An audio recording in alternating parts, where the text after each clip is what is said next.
Assalamualaikum warahmatullahi wabarakatuh. Alhamdulillahirabbil nahmaduhu wa nasta'inuhu wa nastaghfiruh wa na'udzu billahi min syururi anfusina wa min sayyiati a'malina.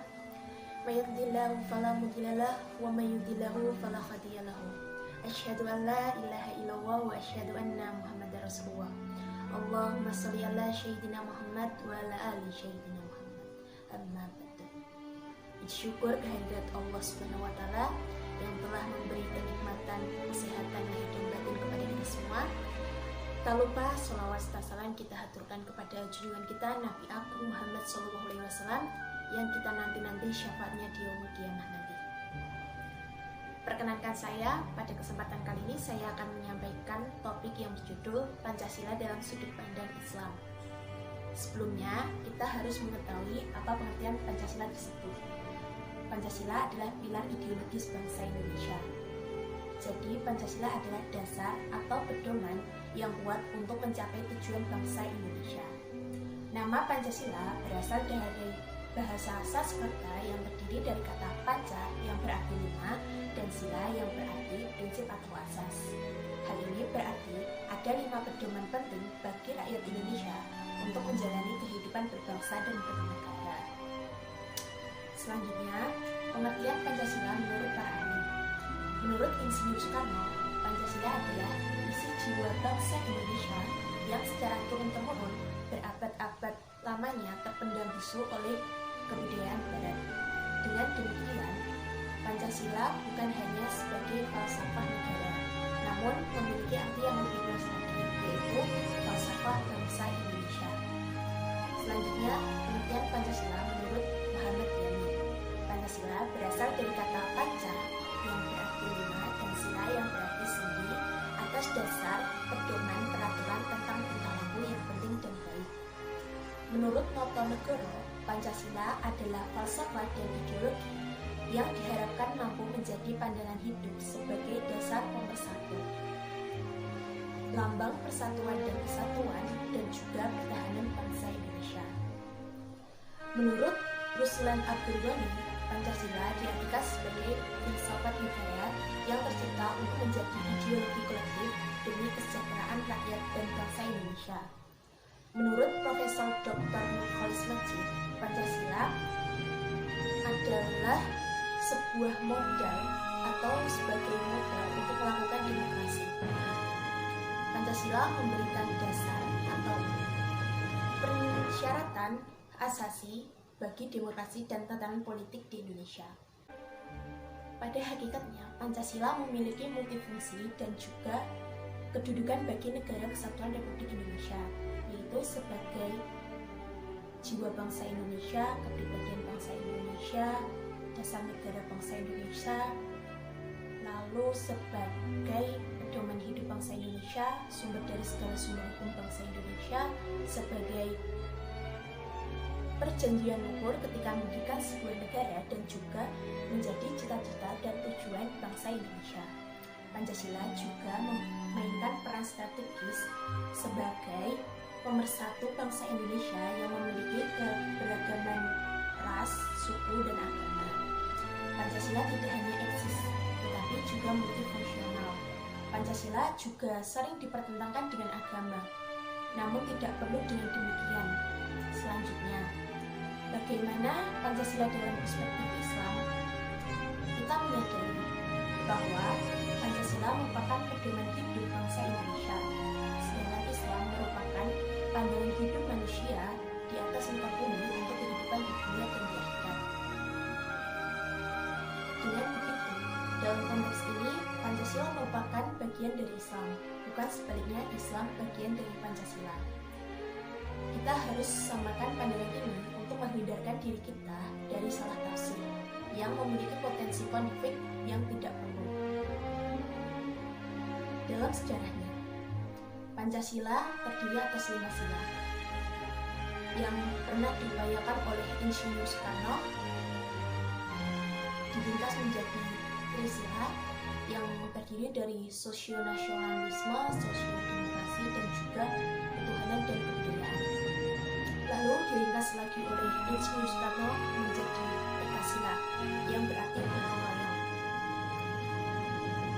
Walaupun upaya Soekarno untuk penyederhanaan ini dimaksudkan melainkan sebagai pedoman hidup bangsa dan bernegara, bahwa deskripsi detail Pancasila diperlukan untuk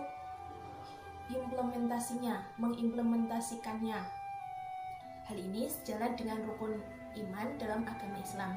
Tidak cukup hanya beriman kepada Allah saja, melainkan harus mengetahui detail rukun iman lainnya. Demikian juga dengan rukun Islam, bahwa tidaklah cukup hanya membaca syahadat saja, tetapi juga perlu rukun Islam lainnya. Karena itulah, supaya Pancasila tidak dianggap sebagai slogan saja, kiranya sangat perlu dibuat detail-detail Pancasila untuk memudahkan dalam memahami, mengerti, dan mengamalkannya. Karena Islam diyakini sebagai pedoman hidup paripurna bagi setiap muslim, baik sebagai pribadi sendiri, baik sebagai khalifah di atas bumi, warga negara, maka selanjutnya perlu ditukilkan beberapa nilai Islam yang bisa menjadi rujukan bagi setiap nilai dari Pancasila. Bagaimana sikap nilai-nilai Islam ini di dalam Pancasila? Mari kita simak. Pertama, sila ketuhanan yang Maha Esa. Artinya kita mempercayai dan meyakini bahwa Tuhan itu Maha Esa. Hal ini menyatakan bahwa Sang Khalik itu tunggal, sebagaimana yang ditegaskan dalam Quran surat Al-Ikhlas ayat 1 dan juga Quran surat Al-Hasyr ayat 23 yang berbunyi, Wallahu la ilaha illa al-malikul qudusus salamul mu'minul muhaiminul azizul jabbarul mutakabbir subhanallahi amma yasyrikun, yang artinya dialah Allah, tak ada Tuhan selain Dia, Maha Raja yang Maha Suci, yang Maha Sejahtera, yang menjaga keamanan, pemelihara keselamatan, yang Maha Perkasa, yang Maha Kuasa, yang memiliki segala keagungan Maha Suci Allah dari apa yang mereka persekutukan. Demikian juga Rasulullah SAW bersabda bahwa Islam itu memiliki 5 perkara, yaitu persaksian bahwa tidak ada Tuhan kecuali Allah, dan juga Muhammad itu adalah utusan Allah. Semuanya menegaskan bahwa mentauhidkan Allah adalah mutlak bagi setiap warga negara Indonesia, walau sudah fix rujukannya apakah warga negara bahkan pejabat itu sudah mengamalkan sila yang pertama. Tentunya sudah. Faktanya belum menggembirakan. Semuanya wajib bertekad untuk tingkat iman dan ketakwaannya. Yang kedua, sila kemanusiaan yang adil dan beradab. Kita harus menjunjung tinggi nilai-nilai keadilan dan keberadaban dalam pergaulan antar manusia. Tak ada yang saling menzalimi Allah, ditegaskan dalam Quran surat Ar-Rahman ayat 9 yang berbunyi, wa aqimu wajhana bil qisti wa la tusyirul mizan, yang artinya dan tegakkanlah keseimbangan itu dengan adil dan janganlah kamu mengurangi keseimbangan itu.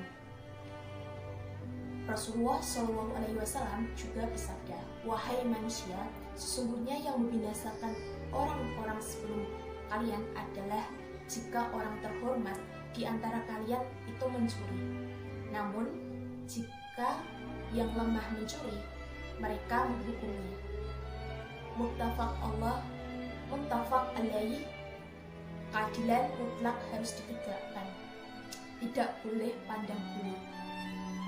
Jika terjadi kecurangan dan ketidakadilan, maka kehidupan antara manusia tidak pernah aman, dibayang-bayangi oleh ancaman. Selain daripada itu, kehidupan manusia harus diwarnai dengan perilaku beradab.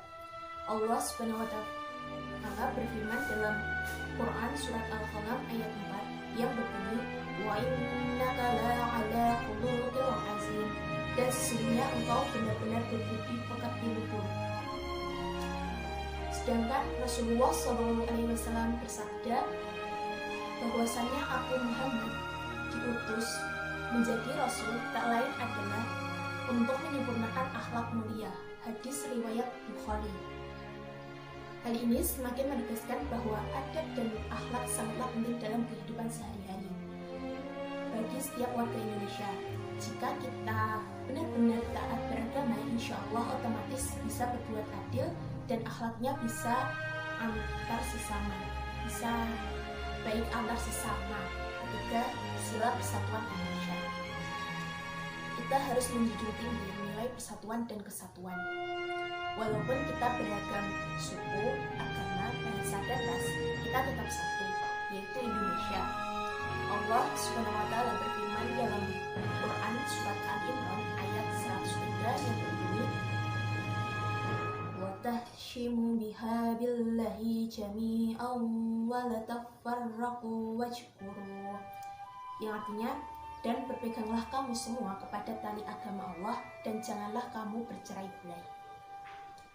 Rasulullah SAW juga bersabda, al-jamaah adalah rahmat dan perpecahan adalah azab. Hadis riwayat Ahmad.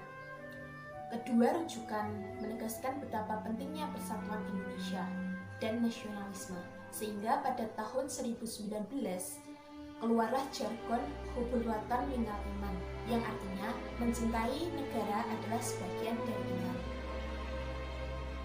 Semangat persatuan bukanlah hasil konveksi rakyat Indonesia, melainkan disemangati oleh nilai-nilai agama yang memandang akan pentingnya jamaah atau persatuan untuk menjaga keberlangsungan Indonesia.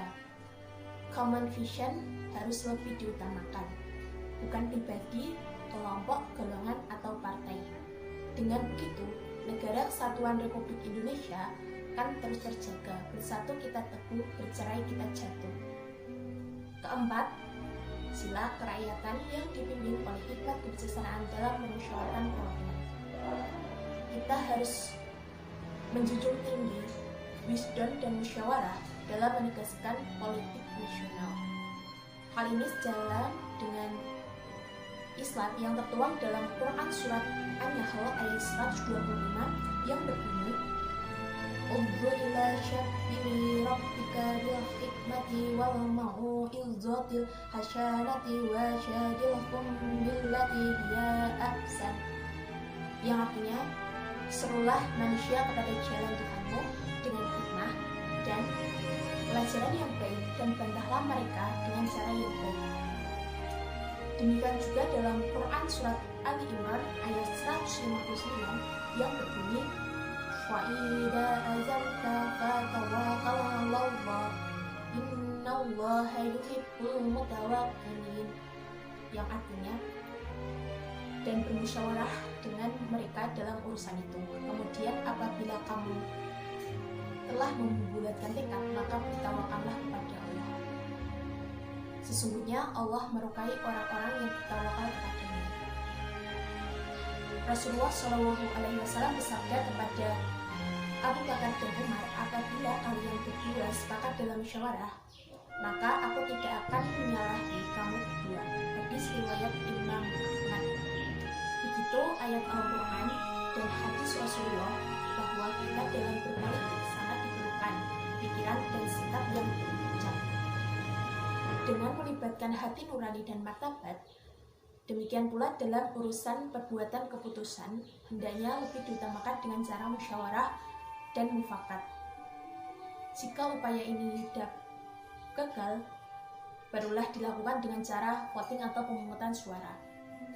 Inilah yang menjadi persoalan dewasa ini, bahwa ada kesan bahwa pilihan langsung merupakan praktek demokrasi yang kurang sejalan dengan rambu-rambu Pancasila. Kelima, sila keadilan sosial bagi seluruh rakyat Indonesia. Kita bertanggung jawab untuk bersama-sama menegakkan keadilan dalam kehidupan sosial dan tidak ada diskriminasi atau privilege.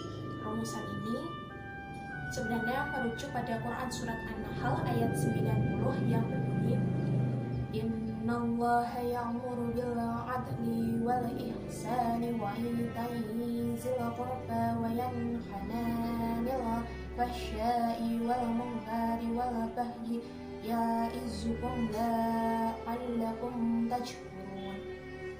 Yang artinya, sesungguhnya Allah menyuruh kamu berlaku adil dan berbuat kebajikan, memberi kepada kaum kerabatnya, dan Allah melarang dari berbuat keji, mungkar dan permusuhan. Dia memberi pengajaran kepadamu agar kamu dapat mengambil sebuah pelajaran. Hal ini dikuatkan dengan sabda Rasulullah SAW yang berbunyi, carilah keriduanku dengan berbuat baik kepada orang-orang lemah kalian, karena kalian diberi rezeki dan ditolong disebabkan oleh orang-orang lemah kalian. Disahihkan Al-Iman Al-Albani dalam Asy-Syafi nomor 779, betapa anjuran untuk berbuat adil dan kebaikan untuk seluruh rakyat Indonesia tanpa ada diskriminasi. Pembangunan ekonomi yang seharusnya diperkuatkan adalah ekonomi kerakyatan, ekonomi syariah, bukan ekonomi kapitalis yang berdampak terhadap ketidakmerataan kekayaan rakyat di negara Indonesia ini. Demikianlah, setelah memperhatikan uraian tersebut, kita semakin mengetahui betapa Islam telah berkontribusi banyak terhadap tegaknya konsep Pancasila. Ini persoalan yang masih dihadapi terkait Pancasila bukanlah rumusan konsepnya, namun konstruksi materi dan strategi implementasi nilai-nilai Pancasila yang belum terumuskan final. Di samping perlu ditunjukkan political will-nya para pemimpin di semua level dan sektor di bawah presiden dan lembaga lainnya yang terkait urusan Pancasila adalah urusan dan tanggung jawab semuanya, bukan tanggung jawab rezim. Jika demikian, maka implementasi nilai-nilai Pancasila akan didukung oleh semuanya. Baiklah, saudara-saudariku rahimakumullah, demikian ceramah yang dapat saya sampaikan. Semoga dapat bermanfaat bagi kita semua dan dapat kita aplikasikan dalam kehidupan sehari-hari. Kurang lebihnya saya mohon maaf, apabila ada salah kata mohon dimaafkan. Billahi taufiq wal hidayah wa ridha wa rinayah. Wassalamualaikum warahmatullahi wabarakatuh.